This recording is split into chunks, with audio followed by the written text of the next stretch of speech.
시편 39편 구약성경 830면부터 시작되고요.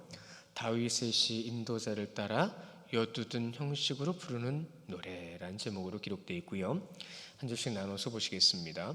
39장 1절 내가 말하기를 나의 행위를 조심하여 내 혀로 범죄하지 아니하리니 악인이 내 앞에 있을 때에 내가 내 입에 재갈을 먹이리라 하였도다. 내가 잠잠하여 선한 말도 하지 아니하니 나의 근심이 더 심하도다. 내 마음이 내 속에서 뜨거워서 작은 소리로 읊조릴 때에 불이 붙으니 나의 혀로 말하기를 여호와여 나의 종말과 연한이 언제까지인지 알게 하사 내가 나의 연약함을 알게 하소서. 주께서 나의 말을 한 뼘 길이만큼 되게 하심에 나의 일생이 주 앞에는 없는 것 같사오니 사람은 그가 든든히 서 있는 때에도 진실로 모두가 허사뿐이니이다. 셀라.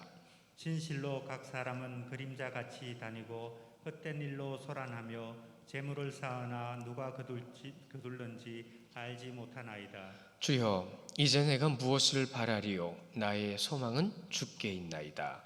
나를 모든 죄에서 건지시며 우매한 자에게서 욕을 당하지 아니하게 하소서. 내가 잠잠하고 입을 열지 아니함은 주께서 이를 행하신 까닭이니이다. 주의 징벌을 나에게서 옮기소서. 주의 손이 치심으로 내가 쇠망하였나이다.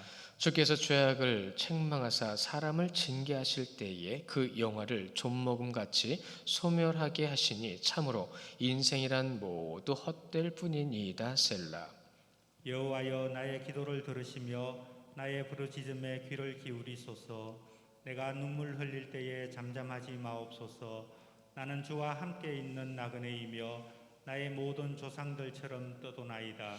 함께 봅니다. 주는 나를 용서하사 내가 떠나 없어지기 전에 나의 건강을 회복시키소서. 아멘. 은혜의 자리에 서십시오. 은혜의 자리로 나아가십시오. 우리가 오늘 시편 39편의 말씀, 이것도 다윗의 시죠. 하나님을 찬양하기 위해 세워졌던 이들. 그래서 그 중에 대표적으로 오늘은 여기 여두둔이 나옵니다. 이 여두둔은 다윗이 찬양하기 위해 세웠던 아삽과 같은 찬양의 지도자예요. 지휘자라고 말씀드리는 게 더 정확하겠죠. 이 여두둔, 다윗의 시 인도자를 따라 여두둔 형식으로 부르는 노래, 그가 지휘하는 겁니다. 여두둔의 이름이요, 그 이름의 뜻 자체도 고백하다, 찬양하다라는 거예요. 근데 진짜 찬양하는 사람이 됐네요. 말대로 됐네요. 그러니까 여두둔의 지휘에 맞춰 찬양하는 이들이 찬양대가 얼마나 컸는지 성경은 기록하고 있지만 솔직히 보고 싶네요. 그래서 찬송가를 많은 성도들이 같이 할 때에도 참 기분이 좋은데 정말로 준비하고 하나님께로 나오는 찬양대가 찬양하는 모습을 보면 참 좋아요. 은혜가 되고요. 하나님이 참 기뻐하실 거예요. 다윗의 시를 보면 항상 고통과 고난과 어려움이 항상 끊이지 않는 것 같잖아요. 그런데 잊지 마십시오. 다윗도 기쁠 때가 있었어요. 즐거울 때가 있었어요. 또 감사할 때가 있었어요. 그런데 다윗의 시를 보면 감사와 기쁨과 즐거움보다는 고통이 더 많이 기록되고 있는 것을 우리가 확인할 수가 있는데 여기서 우리 인생을 확인할 수 있게 되기 때문이에요. 다윗도요, 하나님을 찾을 때는 언제 많이 찾은 거예요? 고난이 있을 때 많이 찾은 거예요. 사실 우리도 하나님 찾을 때 언제 많이 찾아요? 힘들고 어려울 때 하나님 더 많이 찾잖아요. 그렇죠? 그런 것처럼 우리 다윗도 그 인생의 모습이 그런 거다라는 것을 우리에게 다시 한번 확인시켜 주고 있네요. 인생은 무엇일까요? 하나님을 의지할 때마다 사실 보면 걱정도 없고 욕심도 없고 그냥 마음 편해지는 것 같아요. 요가 아니고 같아야 되는데, 그렇게 돼야 되는데, 그런데 어느 순간 인생의 질고가 있고 또 하나님을 의지하면, 제가 말씀을 잘 드렸나요? 하나님을 의지할 때는 욕심도 걱정도 근심도 없는 것 같아요. 없는 것 같다가 어느 순간에 질고가 와요. 어려움이 와요. 또 그럼 어떻게 해요? 또 그때서야 또 하나님 찾잖아요. 그렇죠?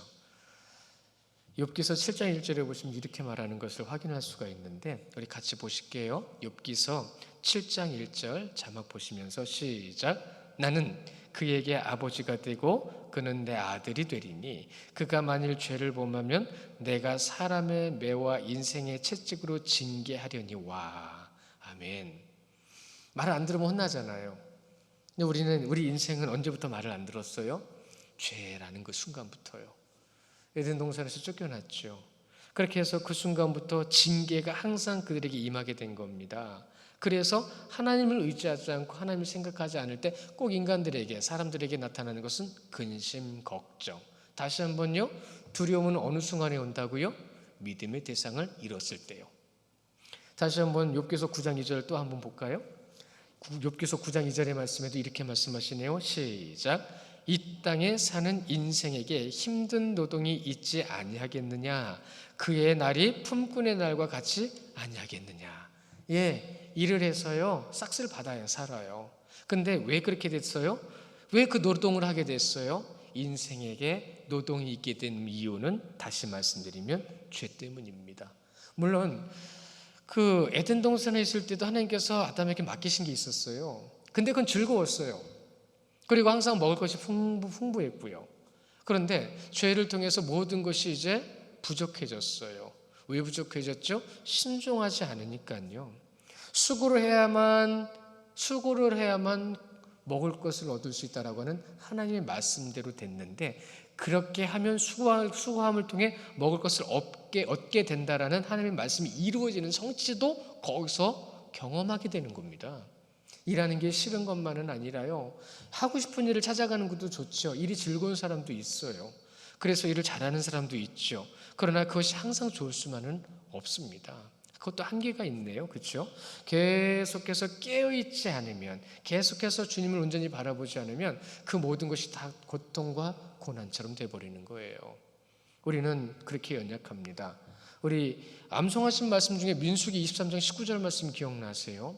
그 말씀에 하나님께서 말씀하신 대로 된다라는 것이 분명히 기록되어 있는데, 우리 같이 보실까요? 암송도 하셨는데요. 시작. 하나님은 사람이 아니시니 거짓말을 하지 아니하시고 인생이 아니시니 후회가 없으시도다. 어찌 그가 말씀하신 바를 행하지 아니하시며 하신 말씀을 실행하지 아니하시랴. 그렇죠? 당신께서 하신 말씀, 오직 하나님께서 하신 말씀대로 됩니다. 그런데 이것을 잠깐 입장을 우리 쪽으로 바꿔서 우리 현실을 이렇게 한번 대입시켜 볼까요? 잘 들어보세요. 분명히 지금 우리가 보신 말씀에 하나님은 사람이 아니시니 거짓말을 하지 아니하시고 인생이 아니시니 후회가 없으시고, 그렇죠? 어찌 그가 말씀하신 바를 이루지 않으시며 행하지 않으시며 하신 말씀을 실행하지 아니하시라는 말씀을 인생들로 바꿔서 말씀을 드려보면, 사람은 하나님이 아니라 거짓말하고요, 인생이라서 맨날 후회하고요, 그렇죠? 하나님께서 말씀하신 바를 항상 따르지 않고요, 하신 말씀대로 실행하지 않아요. 그런데 그것이 이제 우리 이 민수기 말씀으로 더 다가간 사람일수록 그 말씀에 가까워지는 거죠. 하나님 옆에 나가지 않을수록 인생으로 가까워지는 거고요. 그런 겁니다. 끔찍할 정도로 맞아 떨어지죠. 저는 끔찍하게 생각이 돼요, 솔직히. 그러고 살아가는 제 모습을 발견하니까요. 그대로 드러나는 모습 가운데서 인생은 이런 거구나. 세상에서 인생이 살아가는 모습을 우리는 보게 되는 거고, 이것이 바로 오늘 다윗의 고백입니다. 근데 그 인생 가운데서 오늘 중요한 깨달음을 우리에게 전해주시는 건데요. 무엇을 전해주고 있을까요? 오늘 보시면 39편의 말씀이 다윗이요, 인생 가운데 실제적인 문제, 이 실제적인 문제에 맞닥뜨렸을 때에 그가 깨닫고 있는 것 잘 들어보세요. 허무함, 연약함에서 벗어나서요, 하나님께로 나아감은 영원한 것과 온전한 것을 회복하는 것, 이렇게 정리해 주고 있어요. 그렇습니다. 인생은 허무하다라고 지금 오늘 말씀에도 읽으셨죠. 그의 고백을 또 우리 성경에서 많이 확인한 바가 있습니다. 또한 연약합니다. 너무 연약해서 하나님의 인도하심 가운데에서 그의 강인하심과 능력을 경험하는 삶이 되어야 되는데 항상 져요. 사단에게 항상 넘어져요. 그리고 질병 가운데 고난을 겪어요. 연약하기 때문에 그런 것입니다. 그 모든 과정 속에서 회개하여 구원의 길로 나아가라고 오늘 이 시는 우리에게 제시해 주고 있는 거예요. 모든 것의 주체이신 하나님께로 나아감으로써 소망의 자리로 나아가라. 오후 말씀을 준비하고 오전 말씀을 준비하면서 제가 가끔 깜짝깜짝 놀라는 건요, 그 말씀을 준비하면서 제목을 정하거든요. 그 말씀 안에서 제목을 찾아서 정합니다. 그런데 오전에도 말씀의 자리였는데 오후에도요, 또 순종의 자리예요. 믿음의 자리예요. 우리가 하나님의 말씀을 볼 때마다 이러한 것들, 저런 것들을 보는데 저는 그러한 것들이 결국은 역시 하나님의 말씀은 같은 것을 말씀하고 계시는구나 라는 것을 깨닫게 되고 경험하게 됩니다. 여기를 봐도 주님, 저기를 봐도 주님. 맞잖아요. 우리 성도님들은 여기를 계셔도 그리스도인, 저기 계셔도 그리스도인이잖아요. 그런 우리의 모습 속에서 정말 우리는 어떠한 모습을 드러내야 될까요? 1절은 이렇게 시작하죠. 내가 말하기를 이라고요. 말이 나옵니다. 내가 말하기를. 이 아마르티라는 말은요, 굳건하고 온전하고 절대적인 것에 대한 결단의 말입니다. 나는 이것만을 말하겠다, 이 뜻이에요. 그럼 그리스도인들은 무엇을 말해야 되죠? 우리 가지고 있는 혀가 범죄하면 안 되잖아요. 근데 범죄를 해요, 안 해요? 범죄하지 말라고 선언하는 말씀인데, 악인이 앞에 있을 때에 내 입에 자갈을 물리리라 라고 1절의 말씀이 이어지고 있죠. 입에 재갈을 물린다는 겁니다. 악인이 앞에 있어요? 그럼 나는 누구예요? 의인이에요. 하나님이 칭해 주시는 의인이에요. 자, 악인이 앞에 있을 때 절대로 입으로 죄를 범하지 아니하겠다라고 정리를 할 수가 있는데, 그 안에 있는 의미는 무슨 의미냐면, 보세요. 죄인의 본성이 있죠. 어디서부터 시작되죠? 이 생각부터 시작됩니다. 생각부터 시작돼가지고 어디로 가장 먼저 실천을 하죠? 그게 바로 혀입니다. 이걸 얘기하는 거예요. 속담을 몇 개를 찾아보니까 이런 속담이 있더라고요. 말을 할수록 거칠어지고, 말이 많으면 거칠어진다는 거예요. 문제가 생긴다는 거예요. 그러나 가루는 칠수록 고와집니다. 그 가루가 고와지도록 어떻게 해야 돼요? 그 자리에 가만히 있어야 돼요. 그렇죠? 또 이런 속담이 있어요. 이건 외국 속담 같아요. 말에는 메아리 효과가 있다. 자신이 한 말은 자신에게 돌아온다. 이거 잊지 마셔야 됩니다. 말한 대로 돼요. 말씀에서도 찾아볼까요? 잠언의 10장 19절 말씀 같이 보실게요. 잠언 10장 19절 말씀 함께 봅니다. 시작.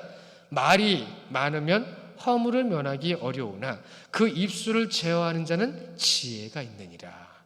잘 아시죠? 또 한 절입니다. 잠언 12장 19절 말씀 시작. 진실한 입술은 영원히 보존되거니와 거짓 혀는 잠시 동안 있을 뿐이다. 잠시 동안 있을 뿐이다. 한계가 있다는 거예요. 짧은 인생이라는 표현이 이 안에 들어 있습니다. 근데 뭔 말을 많이 할 필요가 있겠어요? 온전하고 진실한 말만 하더라도 시간이 부족한데, 전에 그런 말씀 드렸죠? 사랑만 하기에도 모자른 시간이라고. 근데 사랑만 하게 되지는 않네요. 그렇죠? 오늘 말씀에서 말이 미치는 영향력과 심각성에 대한 통찰력을 다윗이 우리에게 전해주고 있어요. 2절의 말씀에서 그가 어떻게 실천하고 있는지를 잘 보여주십니다. 2절에 내가 잠잠하여 선한 말로 하지 아니하니 나의 근심이 더 심하도다. 잠잠합니다. 잠잠한데 근심이 심해진대요. 벙어리처럼 말을 하지 않겠다는 얘기거든요. 악인 앞에서는 말을 안 하면 괜찮은데 그냥 말을 안 하는데도 근심이 심해진대요. 이런 겁니다. 선한 말을 하지도 않겠다라는 얘기예요. 좀 말이 좀 이상하죠. 근데 이런 겁니다. 놀랍게도 그 악인들이 비방하고 멸시하고 나를 조롱한다 할지라도, 그들이 하는 것 앞에서 내가 아무리 정당한 말을 할 수 있다 할지라도 그 말도 안 하겠다는 거예요. 왜요? 좀 더 설명이 있어야 되겠죠? 그 이유는 이런 겁니다. 나의 근심이 더 심하도다 해서 확인할 수가 있는 건데, 그것은 악한 자와 말함으로써 선과 멀어지지 않겠다는 겁니다. 일단 말 안 섞겠다는 거죠. 그런데 말만 안 섞는 게 아니라 선한 사람이고 인내할 수 있는 사람이라도요, 악한 말 들을 때 마음이 요동치지 않는 사람 없어요. 그렇죠? 마음이 요동칠 때 말하면 무슨 말이 나올까요? 뻔한 말이 나오죠. 그 말입니다. 그래서 말을 하지 않겠다. 말을 하지 않겠다. 3, 4절에 뭐라고 그래요? 말을 하지 않겠다라고는 그 심령이 3, 4절에 이렇게 나오고 있어요. 내 마음이 내 속에서 뜨거워서 작은 소리로 읊조릴 때에 불이 붙으니 나의 혀로 말하기를 여호와여 나의 종말과 연한이 언제까지인지 알게 하사 내가 나의 연약함을 알게 하소서. 불 끌 듯합니다. 참기 힘들어요. 참고 인내하며 더 큰 문제가 생길 수도 있잖아요. 그런데 그 참고 인내함 속에서 입을 함감을 통해서 거기서 제어하는 거예요. 더 이상 문제를 만들지 않는 거예요. 근데 솔직히 한번 생각해 보세요. 그렇잖아요. 화나는 일이 생겼을 때 입 다물고 가만히 있으면 무슨 일이 생기죠? 이 안에 앙금 다 올라옵니다. 부글부글 끓기 시작하면 이 10년, 20년 묵은 거 다 올라옵니다. 예, 그런 거예요. 그런데 그것을 통해서 다윗은 뭐라고 얘기하냐면 3절에 내 마음이 내 속에서 뜨거워서 작은 소리로 읊조릴 때에 불이 붙으니, 딱 정확한 표현이죠. 내 안에서도 세상 사람과 다르지 않는 악함이 있다는 걸 확인하고 있다는 거예요. 그 사람들은 악해서 악한 걸 다 내뱉지만 나는 그것이 악한 것이기 때문에 내뱉지 않겠다는 겁니다. 사단이 시키는 대로 안 하겠다는 거예요. 쉽지 않습니다. 결국 잠잠하여 선한 말까지 하지 않는 그 순간에 나의 죄성을 확인하고 나에게 있는 죄성으로 인하여 발생할 수 있는 모든 문제를 제어하는 거, 끊는 겁니다. 끊는 거. 내 안의 죄성을 발견하는 시간이라고 한다면 다른 말로요, 그것을 해결하거나 물리칠 수 있는 기회가 되는 거예요. 다윗은 그것을 기회로 삼은 겁니다. 가끔 그런 얘기 들으시잖아요. 삶을 살다 보면 굉장히 힘들고 어려운 고난에 완전히 인생의 바닥을 치는 순간까지 가는 분들이 다시 일어서는 것을 보게 됩니다. 근데 그것을 경험하신 분들은 남들이 부러워할 만한 자리까지도 올라가는 것을 보게 돼요. 신앙은요, 그거보다 더 중요한 거잖아요. 다윗이 얼마나 영적으로 통찰력 있는 사람이었는지를 우리는 지금 확인하고 있는 거예요. 그런데 그 통찰력을 가져야 될 사람이 누구냐면 바로 성도라고 우리에게 지금 가르쳐주고 제시하고 있는 거예요. 이건 단순한 제시가 아닙니다. 말씀을 통한 우리로 하여금 그렇게 하라고 하는 강권입니다. 강권. 성도라면 그렇게 해야 된다고요. 4절에서요, 이런 모든 것이 허무하다라는 말씀을 하고 있죠.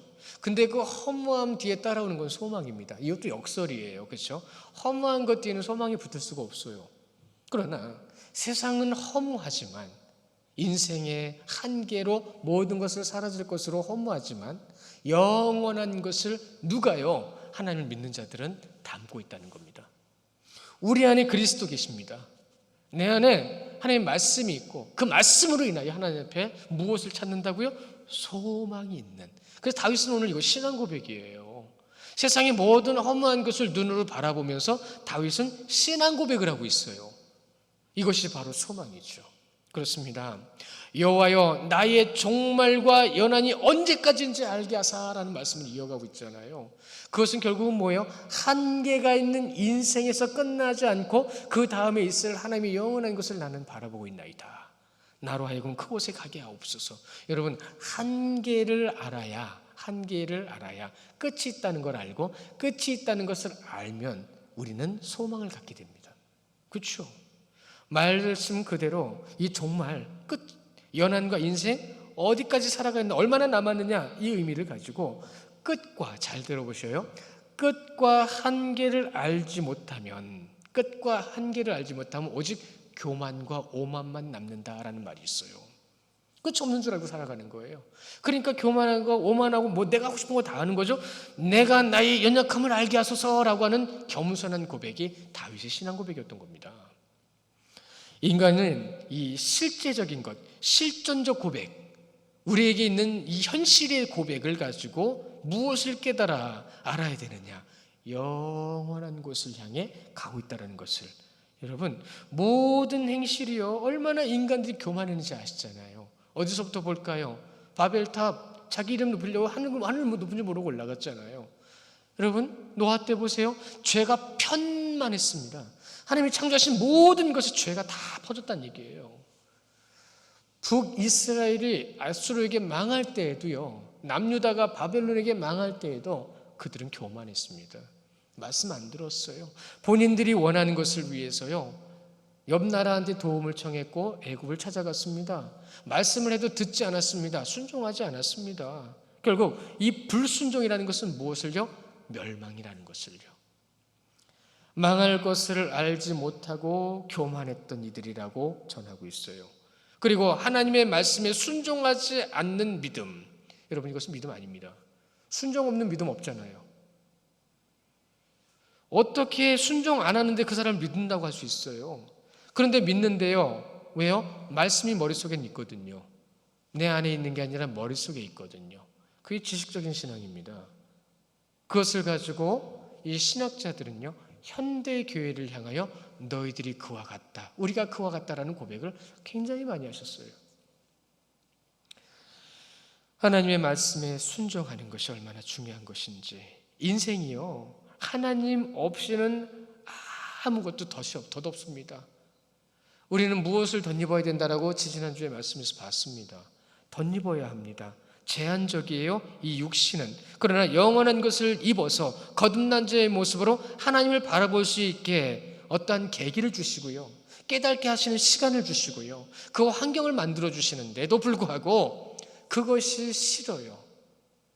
고난 가운데 하나님을 찾을 수 있어야 되는데, 즐거운 가운데 이 하나님을 찾는 이들의 부류를 보면 어떤 이들이냐면요, 정말 죽음을 겪었던, 신앙 안에서 죽음 안에 하나님을 찾았던 이들은 즐거움 속에서도 하나님을 찾습니다. 그러니까 여러분에게 있는 지금 훈련이라는 것은 하나님을 찾는 훈련이에요. 여러분에게 있는 모든 하나님의 기쁨과 즐거움은 하나님께 드리기 위한 훈련의 시간이에요.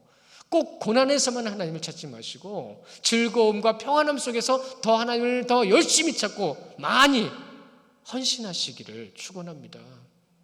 이 교회가 건물로 만들어진 건 전 개인적으로는 참 이것도 하나님의 지혜다라는 생각이 들어요.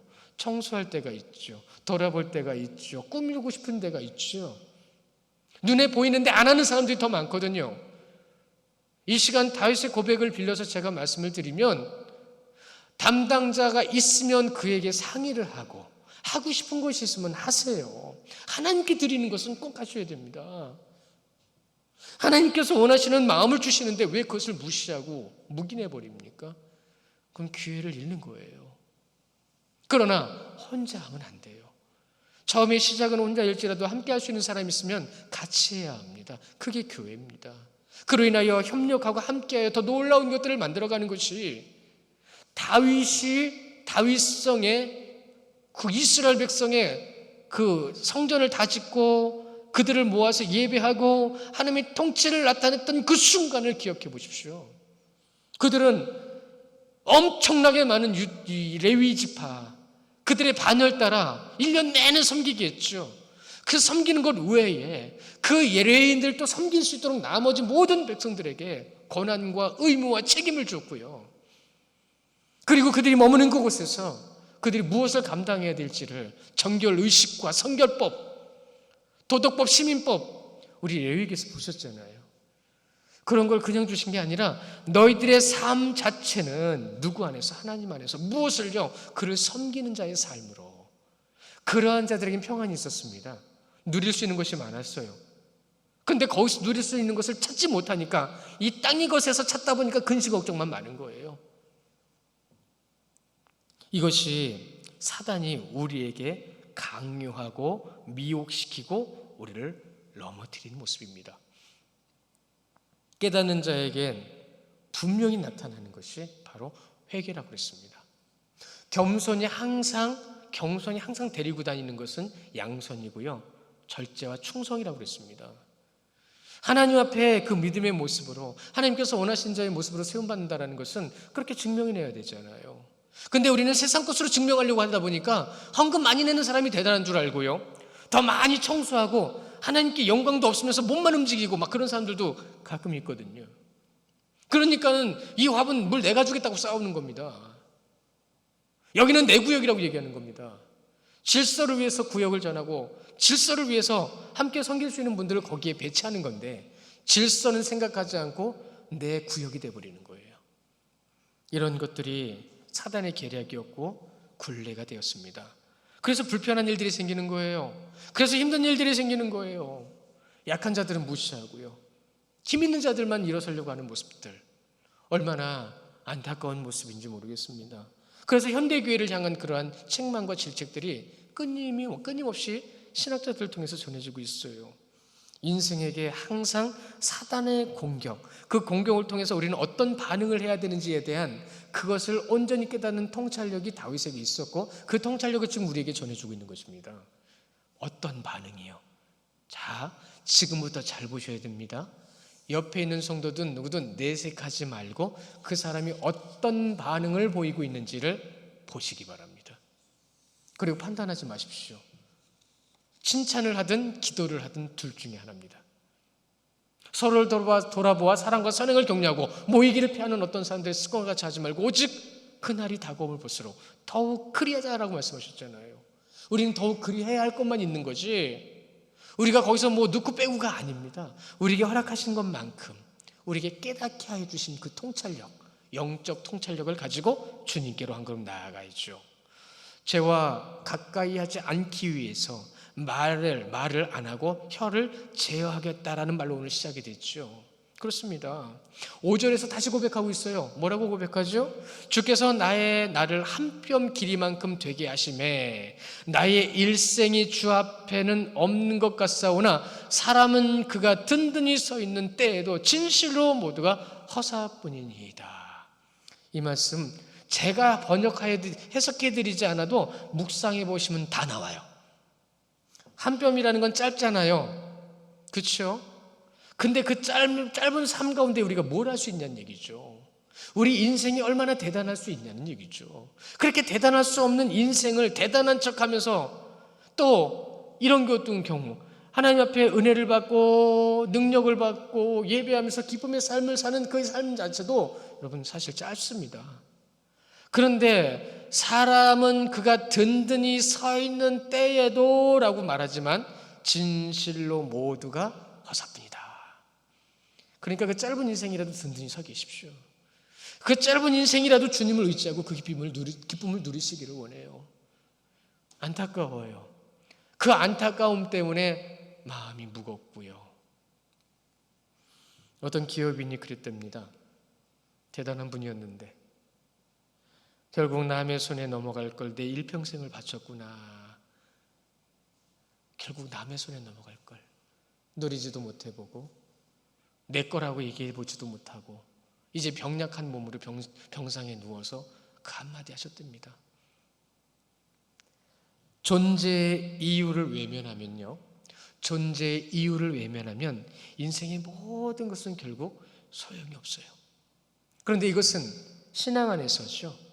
세상 것은 그렇게 다 사라져버리고 내 것도 아닌데 오직 내 것은 지금 현재 내가 하나를 믿고 있는 그것만이 내 것입니다. 내가 믿고 있는 그 주님만이 나의 주님이십니다. 그 주님을 우리가 믿고 6절에서 진실로 각 사람은 그림자같이 다니고 헛된 일로 소란하며 재물을 쌓으나 누가 거둘는지 알지 못하나이다. 많이 쌓두면 뭐해요?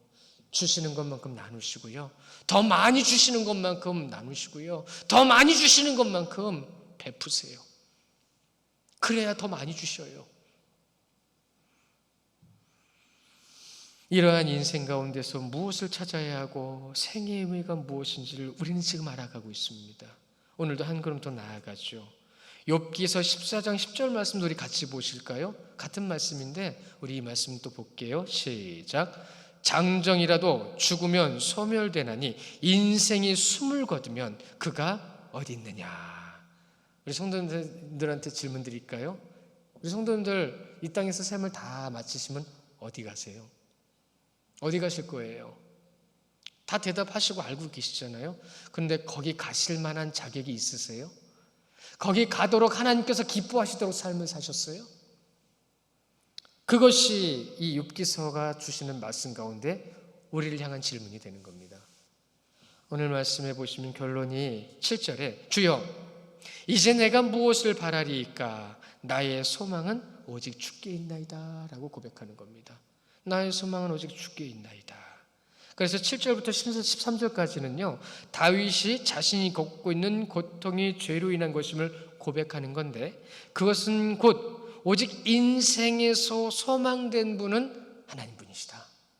그러니까 그분이 나에게 주신 이 말은 오직 그분의 말씀으로만 채우겠다. 그러니까 악한 자들과 대화하더라도 악한 말을 할 수가 없죠. 오히려 안 하고 그들을 우리가 어떻게 하는 게 좋겠어요? 빛을 비친 빛의 역할을 감당해 주는 게 나은 거죠. 구별된 자로 세움을 받으며 감사하는 것은 바로 그 감사인 것이에요. 자신의 허탄하고 어리석은 일만을 도모하며 무익한 일에만 마음을 쏟는 어리석은 인생들과 같이 행하지 않겠다. 이것이 주석이 정리해 주는 정리거든요.